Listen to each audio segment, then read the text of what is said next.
ইনশাআল্লাহ নওশাদ জিতবে। বলুন ইনশাআল্লাহ, বলুন ইনশাআল্লাহ। জিতার পরে তুমি যদি থাকো, থাকার চান্স নেই। কেন? তুমি একটা ভাঙল নিতে গিয়ে সব ফসকে ফেলছো, তোমার খেয়ালই নেই। তুমি সেই ওই দিকেই চেয়ে আছো কবে সাড়ে।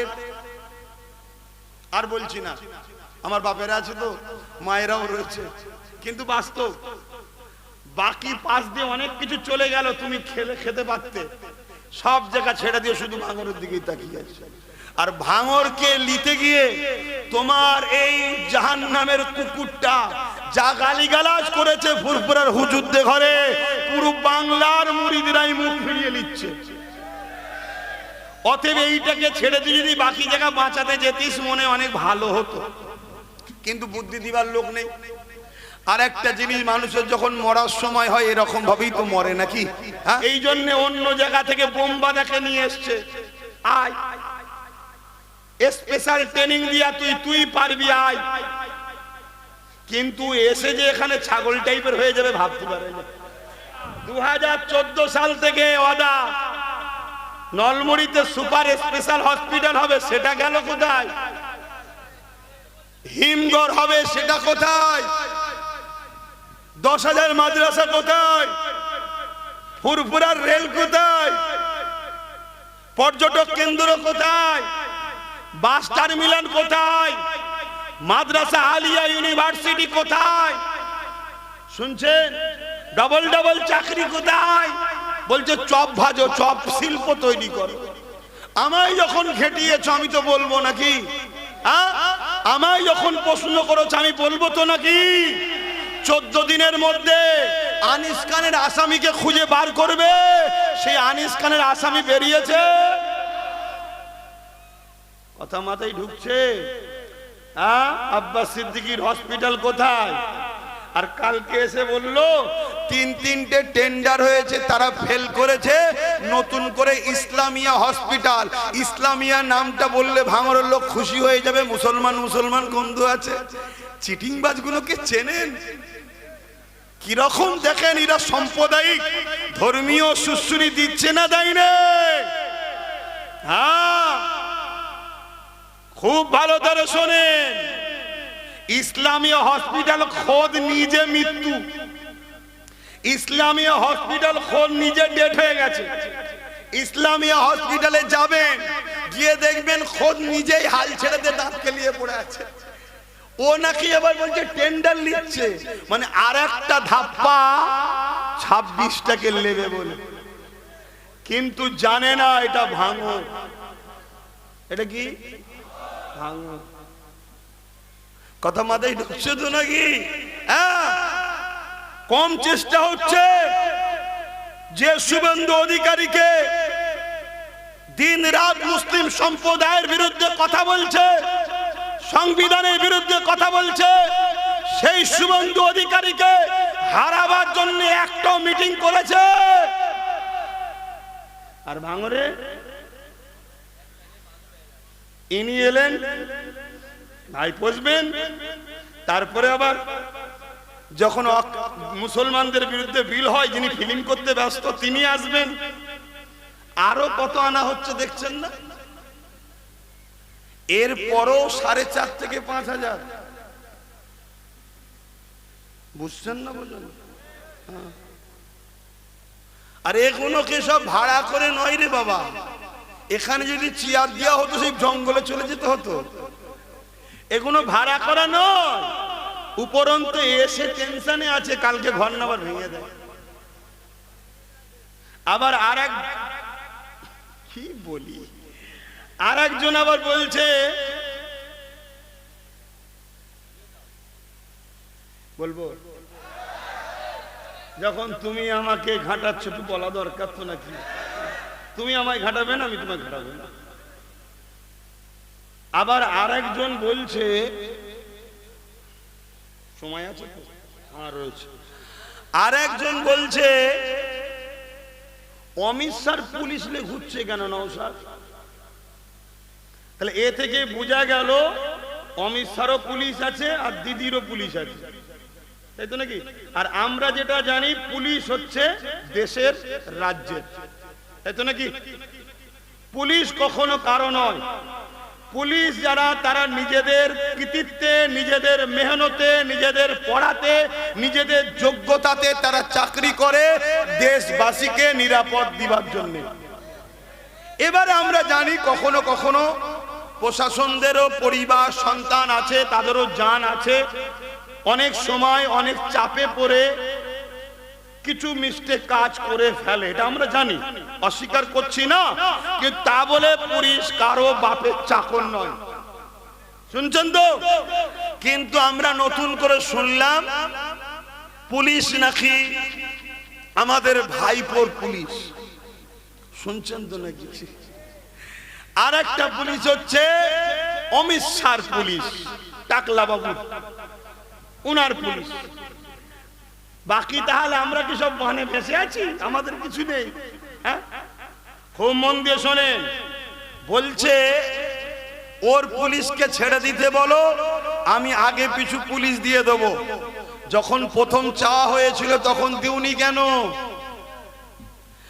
এখন রিপোর্ট ঠিক পাচ্ছনি নওশাদের, তাই তোমার লোক লাগাতে চাইছো যে কোথায় যাই না যাই খবরটা দিবি তো, কেমন লোক হচ্ছে না হচ্ছে খবরটা দিবি তো। ও এখন ভোটের সময় মনে গেছে? ইনশাআল্লাহ নওশাদ জিতবে। বলুন ইনশাআল্লাহ, বলুন ইনশাআল্লাহ। জিতার পরে তুমি যদি থাকো, থাকার চান্স নেই। কেন? তুমি একটা ভাঙল নিতে গিয়ে সব ফসকে ফেলছো, তোমার খেয়ালই নেই। তুমি সেই ওই দিকেই চেয়ে আছো কবে সাড়ে। আর বলছি না, আমার বাপেরা আছে তো, মায়েরাও রয়েছে, কিন্তু বাস্তব বাকি পাশ দিয়ে অনেক কিছু চলে গেল, তুমি খেতে পারতে, সব জায়গা ছেড়ে দিয়ে শুধু ভাঙরের দিকেই তাকিয়ে আছে। আর ভাঙরকে নিতে গিয়ে তোমার এই জাহান্নামের কুকুরটা যা গালিগালাজ করেছে ফুরফুরার হুজুরদের ঘরে, পুরো বাংলার মুরিদরাই মুখ ফিরিয়ে নিচ্ছে। অতএব এইটাকে ছেড়ে দিয়ে যদি বাকি জায়গা বাঁচাতে যেতিস মনে অনেক ভালো হতো, কিন্তু বুদ্ধি দিবার লোক নেই। আর একটা জিনিস, মানুষের যখন মরার সময় হয় এরকম ভাবেই তো মরে নাকি? হ্যাঁ, যাক আমি যেটা বলছি, প্রথম কথা শোনো, নওশাদকে প্রশাসন দিয়েছে হাইকোর্ট। কে দিয়েছে? হাইকোর্ট। আমাকেও দিতে চেয়েছিল, যে কোনো সোর্সের কথা বলছি, আমি বলছি নওশাদ বুকা বলে নিয়েছে, আমি ওর মতো বুকা নয়। আমি মাইকে বলছি বুকা বলে নিয়েছে, আমি নিই না। কেন? আমি জানি যত ঘষা হয় তত চকচকে হয়। কথা কিছু বুঝছেন? ইশারাই বুঝেলেন, কথা বুঝছেন না? কিন্তু কোর্ট যখন চাপ দিয়েছে না নিল, কোর্টকে অপমান করা হবে। আমাকে ডাইরেক্ট বলেন, আমার বিষয়ে কোন লয়ার বলেছিল আপনি যদি চান আমি করিয়ে দেবো। আমি বলেছিলাম এই বুকামি কাজ আব্বাস সিদ্দিকী কোনোদিন, তাদেরকে কি না অফার দিচ্ছে, কোটি পর্যন্ত চলে গেছে। তারপরে ফোন করে বলছে ভাইজান আজকে 1 কোটি পর্যন্ত গেছে। বলছে না ভাই আপনাকে ছাড়বো না। বলুন আলহামদুলিল্লাহ। এটা কিসের সম্পর্ক? এটা কিসের সম্পর্ক? এটা কিসের? জোরে বলে। এটা শুধু ভালোবাসা বললে হবে না। গত কদিন আগে একজন ভালোবাসা তার একটা ভালোবাসার লোকের পরিচয় দিল, আমার ডান হাত, ইন্টারন্যাশনাল ডাকাত। ওরম ভালোবাসা বললে হবে না, এটা হলো ইমানের সম্পর্ক। কিসের? আর ইমানের বীজখানে আছে কে? তোমার আমার বীজখানে আল্লাহ ও রসুল আছে। জোরে বলুন সুবহানাল্লাহ। এজন্য দুনিয়া কখন এটাকে খারিদ করতে পারেনি, আগামী তো। আজকে কোন একটা ভাই বলছিল যে আমাকে ফোন করে বলেছে তোরা বসে যা, বসে যা, আলোচনা করে কয়েক মিনিটের মধ্যে কি লাগবে বল পৌঁছে দিচ্ছি। আমি তো শুধু বুঝতে পারছি এইগুলো কি আমার সব যারা দায়িত্বে আছে তারা কি দেখতে পাই না? পেলে তো ভালোই, বুঝতে পারছেন না? হায় হায়, আল্লাহ নবী সাহাবা হুজুর দিয়াকে ওয়াফাত দিয়া হয়েছিল। তারিখ পড়েছি, আজ হাকিকাতও দেখছি। এ নওজওয়ানেরা, আল্লাহ নবী সাহাবী হযরত খুবাইব রাদিয়াল্লাহু তাআলা, তিনি একটা দলের কমান্ডার ছিলেন, বেশ কয়েকটা সাহাবা হুজুরের নেতৃত্বে ছিলেন। তিনাকে জালিম শাসকরা সেই সময়ের কথা ইতিহাস বলছি, তিনাকে বন্দী করে তুলে নিয়ে গেছে। নিয়ে গিয়ে বলতে লেগেছে, এ খুবাইব রে, আল্লাহ ছেড়ে দে, নবী ছেড়ে দে। এ খুবাইব রে, আমাদের দলে চলে আয়, তুই যা বলবি তাই দেওয়া হবে। আজকেও আপনাদেরকেও বলা হচ্ছে, আল্লাহ রসুল ছেড়ে দে, আমাদের দিকে চলে আয়, যা লিবি তাই দেওয়া হবে। আপনি বলবেন এখানে তো সিস্টেমটা আলাদা। কোন সিস্টেম আলাদা নয়।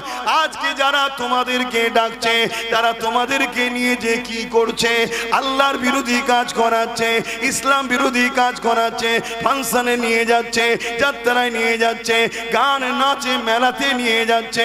কোথায় নিয়ে যাচ্ছে? আল্লাহর খর ও খাবের বিরুদ্ধে নিয়ে যাচ্ছে, মাদ্রাসার বিরুদ্ধে নিয়ে যাচ্ছে। সেদিন ডাইরেক্ট ছিল, আজকে একটু ঘুর পথ দিয়ে মূলত তোমাকে আল্লাহ ও রসুল থেকে সরাতে চাইছে।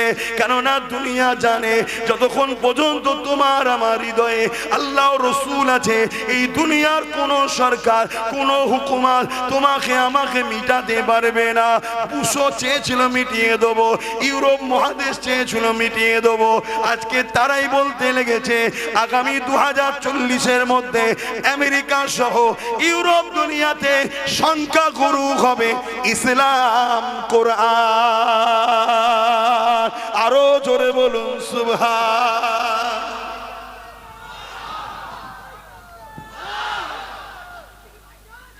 বসো, স্লোগান দিয়া মোহাব্বত ভালো জিনিস, সময় কম, আমি দুটো বলবো তো কি,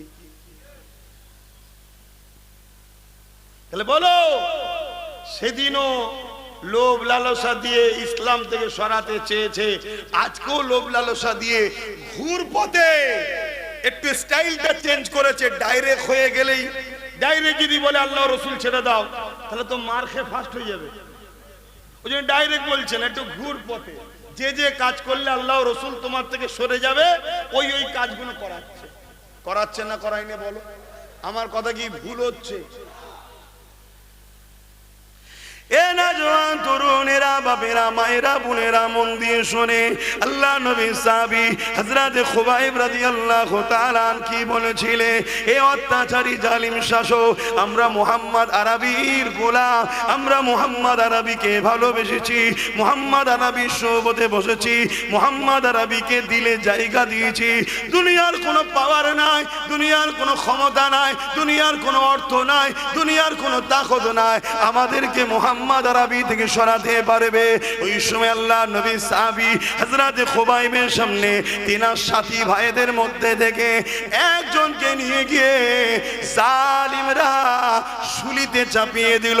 তখনকার শুলিতে হত্যা করা হতো, সরু একটা শক্তিশালী রড রাখা হতো, তার মাথাটা ধারালো, সেখানে নিয়ে যে পায়খানার দ্বার দিয়ে বসিয়ে দেবে, মাথা দিয়ে বেরিয়ে যাবে। আল্লাহ নবী সাহাবী হযরত খুবাইব হুজুরের সামনে তিনার এক সাথীকে এইভাবে নিয়ে যে শহীদ করে দেয়া হলো।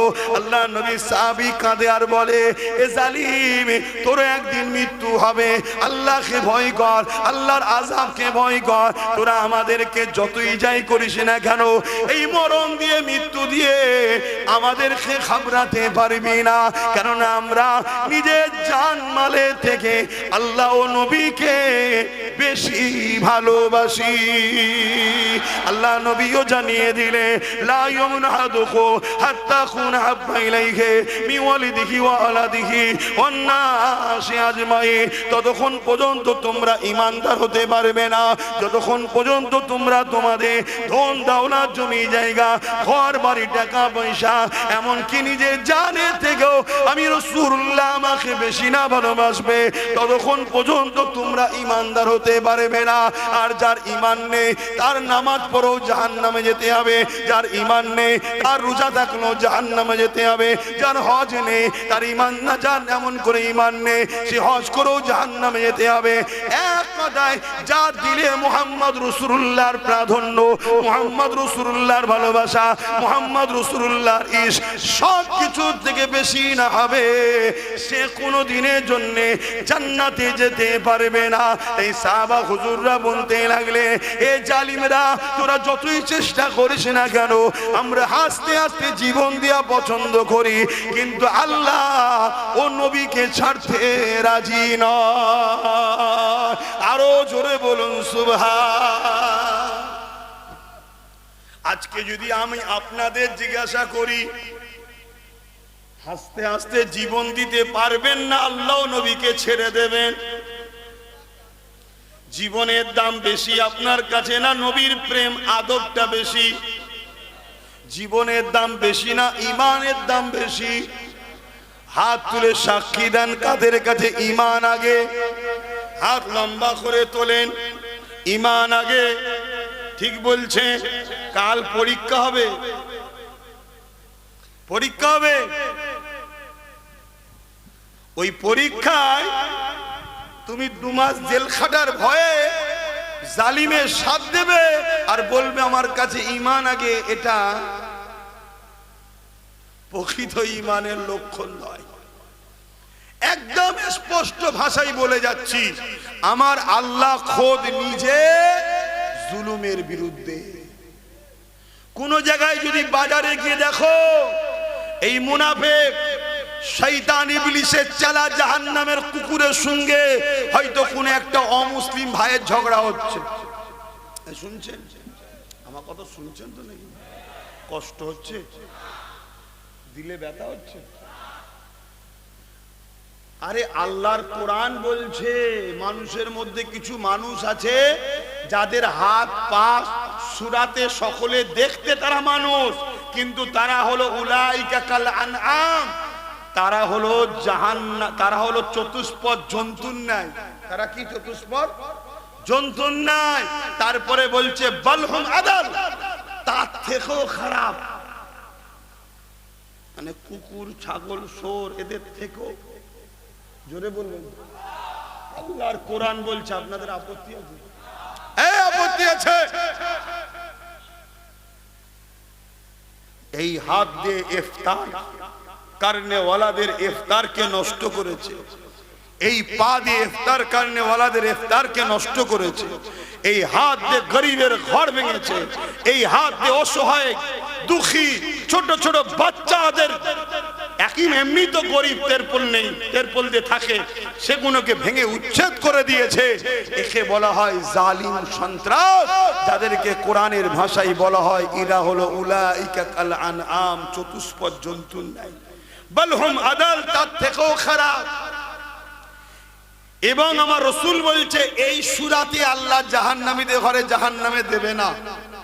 আল্লাহ যখন জাহান্নামীদের দেবে সূরাতগুলো চেঞ্জ করে দেবে, বিভিন্ন জীব জন্তু পশুর ভয়ঙ্কর চেহারা করে দেবে। তাহলে আব্বাস সিদ্দিকীর কথার পিছনে দলিল আছে তো নাকি গো? মনে কষ্ট পেচ্ছেন? হায় হায়। তো ভাইরা আমার, সেদিন সাহাবা হুজুরদেরকে অফার দেওয়া হয়েছে, একটার পর একটা সাহাবা হুজুরকে শহীদ করছে হযরতে খুবাইব হুজুরের সামনে, একটার পর একটা। কি পরীক্ষা দেব! আল্লাহকে ভালোবাসি বলি, আল্লাহ বা ভালোবাসার পরীক্ষা নেবে। যেমন তোমার আমার আব্বা জান সৈয়দুনা ইব্রাহিম আলাইহিস সালাম কে আল্লাহ পরীক্ষা নিয়েছিলেন। হযরত সৈয়দুনা ইব্রাহিম আলাইহিস সালাম তিনি তৎকালীন পৃথিবীর রাজা ছিল নমরুদ, যে অত্যাচারী জালিম ছিল, তার বিরোধী করেছিল। হযরত সৈয়দুনা ইব্রাহিম আলাইহিস সালাম যখন ওই অত্যাচারী জালিম শাসকের বিরোধী করেছিল, ওই অত্যাচারী জালিম শাসক নমরুদ ইব্রাহিম সাল্লামকে অনেক অফার দিয়েছে, অনেক দিক দিয়ে চেষ্টা করেছে ঘুরিয়ে আনার, কোন দিক দিয়ে যখন পারেনি ইব্রাহিম আলাইহিস সালামকে আগুনে ফেলে ফেলে দিবার জন্য বিশাল আগুন তৈরি করেছে। ওই আগুনে যখন নিক্ষেপ করতে যাবে ওই সময়তে এমন করে নমরুদ এসে ইব্রাহিম আলাইহিস সালামকে শেষবারের মতো বলতে লেগেছে, এই ইব্রাহিম এখনো সময় আছে, এই আগুনে তোমাকে ফেলে দেওয়া হবে, আমার কথা মেনে নাও, আমার দিকে চলে আসো, এই এলাকাগুলো তোমাকে দিয়ে দেবো, তুমি চালাও, আমার বিরোধী করো না, আমার বিরোধী করো না। ওই সময় ইব্রাহিম আলাইহিস সালাম কি বলেছিলে, এ জালিম, এ অত্যাচারী নমরুদ শাসক, শুনে রেখে দে, তুই দুনিয়া যদি আমার নামে দিবি বলি, তথাপিও তামাম কায়নাতের মালিক আল্লাহ যখন জালিমের বিরুদ্ধে, আমি ইব্রাহিম তোর পক্ষে যেতে পারি না। আরো জোরে বলুন সুবহান। আল্লাহ জালিমের পক্ষে না বিরুদ্ধে? তাহলে আপনারা জালিমের পক্ষে থাকবেন? আমি যে কথা বলছিলাম, এই শয়তান বদমাই জালিমের সঙ্গে ধরুন একটা অমুসলিম ভাইয়ের কোন একটা কথা কাটাকাটি বা ঝগড়া হচ্ছে, আপনি গিয়ে দেখলেন অমুসলিম, হিন্দু, আদিবাসী যে কোনো ধর্মের হোক, সে বেচারি নির্দোষ। আর জালিম নামের আগে মুহাম্মদ, পিছনে মোল্লা, আপনি মুসলমান মনে করে কি জালিমের সাথ দেবেন নাকি? এই ভাই শুনছিস, তোর মুখ কই রে? তোর মুখটা কই? তোর মুখটা দেখাবেন তো? মুখটাই তো দেখতে পাচ্ছি না। শোনেন, শরিয়াত শোনেন, কোন মুসলমান যদি মনে করে এ হিন্দুর ঘরের ছেলে, এ আদিবাসী, এ সাঁওতালে, বাগদি, ও যেমনই হোক মুসলমান তো, অতএব জুলুম করছে তো কি হয়েছে, ওরই সাথ দেবো, এ হিন্দু এর সাথ দেবো না। আল্লাহ রসুল বলছে ওই উম্মতটা কিয়ামতের দিন আল্লাহর রহমত পাবে না। কেন? আমার আল্লাহ জালিমের সাথে নেই। ও অমুসলিম হতে পারে, ও যখন মজলুম ওর সাথে আল্লাহ আছে। জোরে বলুন সুবহানাল্লাহ। কেন? ও হিন্দু, ও সাঁওতাল, ও বাগদি, যেই হোক, ওটা আমার দেখার বিষয় নয়। আমি দেখব আমার স্রষ্টা ওকেও বানিয়েছে। আল্লাহ সৃষ্টির উপরে জুলুম করা, ঘৃণা করার অধিকার ইসলাম আমাদেরকে। ইসলাম বুঝছেন তো নাকি? এই কথাগুলো বলে দিলে আমাদের ছেলেরা একে অপরে অমুসলিমদের সঙ্গে ভ্রাতৃত্ব, মানববন্ধন বাড়বে না কমবে? আর এটা যদি বেড়ে যায়, যারা দাঙ্গা লেগে রাজনীতি করতে চায় তাদের লাভ না লস? তারা তো কখনো আব্বাস সিদ্দিকীকে জলসা করতে দেবে না। তারা তো চায় কি করে হিন্দু মুসলমান হবে। কি দাঙ্গাবাজ রাজনীতির নেতা আছে না? না, হ্যাঁ, এটাই তো সমস্যা। আর সব জায়গায় ব্যবহার করা হয় আমাদের ঘরের ছেলেদের ঘরে। প্রথমে গরিব বানিয়েছে, তারপরে দেখা যাচ্ছে কিছু পয়সা দিয়ে বলছে যাও অমুক জায়গায় গিয়ে বোমটা মেরে দিয়ে আসো। আমরা গরিব মানুষ, পেটের জ্বালা, লাস্টে যার জন্য বোম মারলে সেই আবার তোমাকে ভর দিল। দেখলেন না ওই যে স্করপিওর সামনে পানিতে ঘুরছিল, বুলেটে করে ঘুরছিল, কোথায় গেল? আরে কথা বুঝতে পারছেন? কে বলল? যার জন্য ওই এলাকায় লুট, মার, পিট, বুথ দখল সবকিছু করেছে, সেই করে দিয়েছে। শুনছেন তো? আর এটাকেও ঠিক ওইভাবেই করা হয়েছে।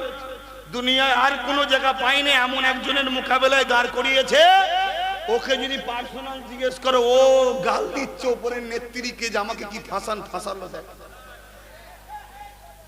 আপনি বলবেন আপনি কি করে জানেন? আমি আবার বলছি, চোখ দুটো নয়, একে চন্দ্র, দুয়ে পক্ষ, তিনে নেত্র। ঈশ্বরচন্দ্র বিদ্যাসাগর বলছে চোখ তিনটে। তুমি মুসলমান চোখ তিনটে খুঁজে পাওনি? দুটো এখানে, একটা অন্তরের চোখ। যে চোখ যে বসিরহাটের বড় মাওলানা ফুরফুরা রিসাল সাহেব কত লোক হয়েছিল, আল্লাহর আরশ আজিমের নিচে লিখাতে দেখেছিল। জোরে বলুন সুবহানাল্লাহ, আরো জোরে বলুন সুবহানাল্লাহ। মনে রেখে দিই, আমি নিজের কোনো কিছু বলছি না, কিন্তু ফোনটা দাদা হুজুরের আছে। আরো অনেক কিছু জানি, সব কথা বলা যায় না, কিন্তু আমার ভয় হচ্ছে আমার ভয় হচ্ছে কোনো কিছু নাই, হঠাৎ করে বললো কেন যে একে মার্ডার করে দিবার প্ল্যান হচ্ছে। আমার ভয় হচ্ছে, আমার ভয় হচ্ছে শীতলকুচিতে ঝেড়ে রাজ্য দখল হয়ে গেল, একে ঝেড়ে সব দখল করার প্ল্যান হচ্ছে না তো? আমার ভয় হচ্ছে। কিছু বুঝতে পারছেন তো নাকি? এটা প্ল্যান না প্ল্যান নয়। এবারে কোনো ভাই বলতে পারে সব ঠিক আছে, রাজনীতির কথা বলছেন কেন? আচ্ছা, আমার জাতির রাজনীতি সম্বন্ধে সচেতন এক কথা বলেন। যদি রাজনীতি সচেতন হতো তাহলে এ জাতি বলুন তো দেখি, দেশ স্বাধীন হয়েছে ৭৯ বছর, পশ্চিম বাংলায় কখনো সিএম মুসলমান হয়েছে? কেন হয়নি? পুলিশ মন্ত্রী কেন? আজকের দিনে, আজকে নাই ভোট চলছে, এর আগে যতদিন ছিল কোন মুসলমান বড় মন্ত্রী ফন্ত্রী কেউ ছিল?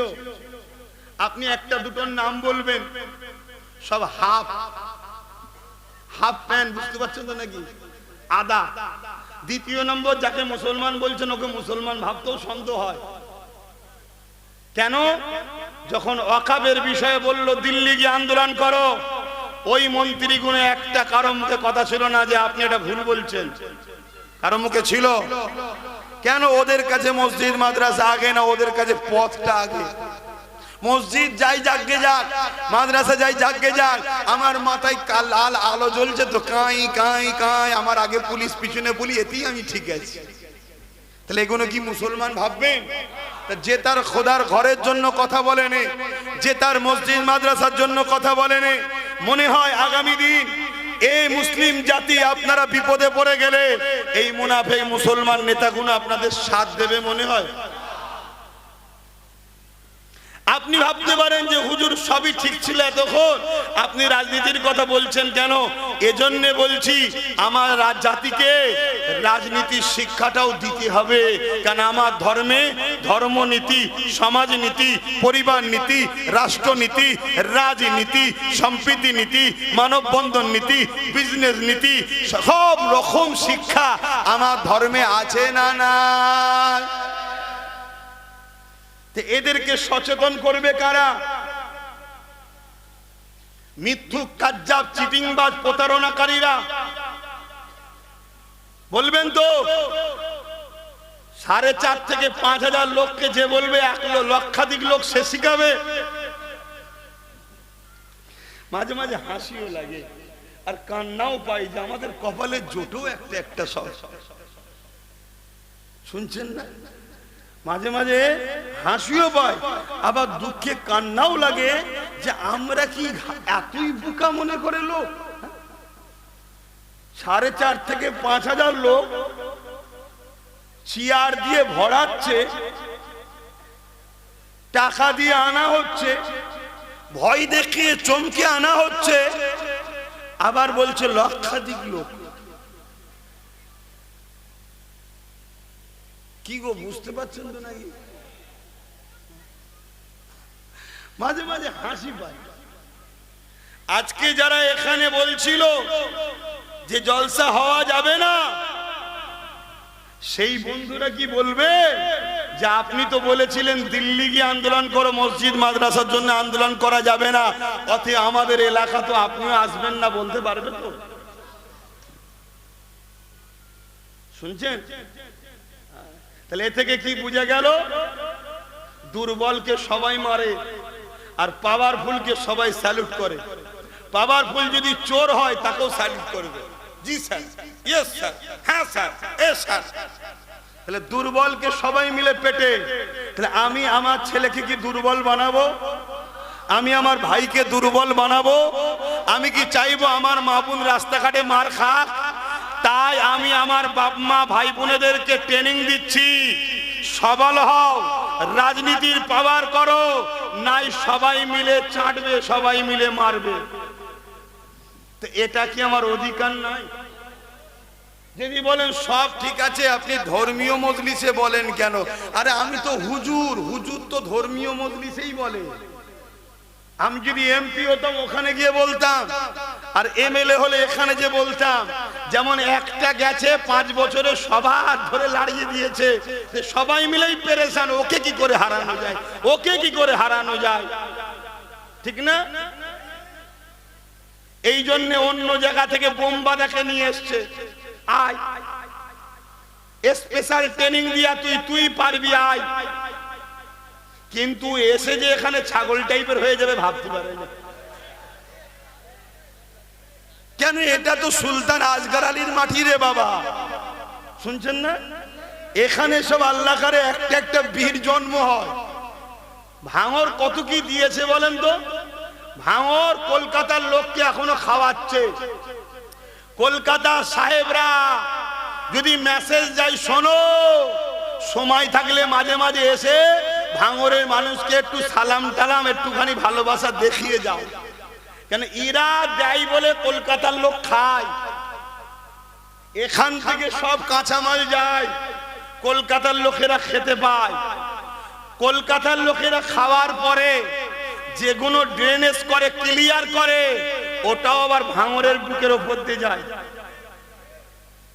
কিন্তু সেই ভাঙরকে সবাই মিলে ঠকিয়েছে না ঠকাই রে? প্রশ্ন উঠছে আব্বাস সিদ্দিকীর ওপরে যে আপনি হসপিটাল করবেন বলেছিলেন, হসপিটাল গেল কোথায়? উঠছে না? ওঠে না? ও আব্বাস সিদ্দিকীর হসপিটাল গেল কোথায়?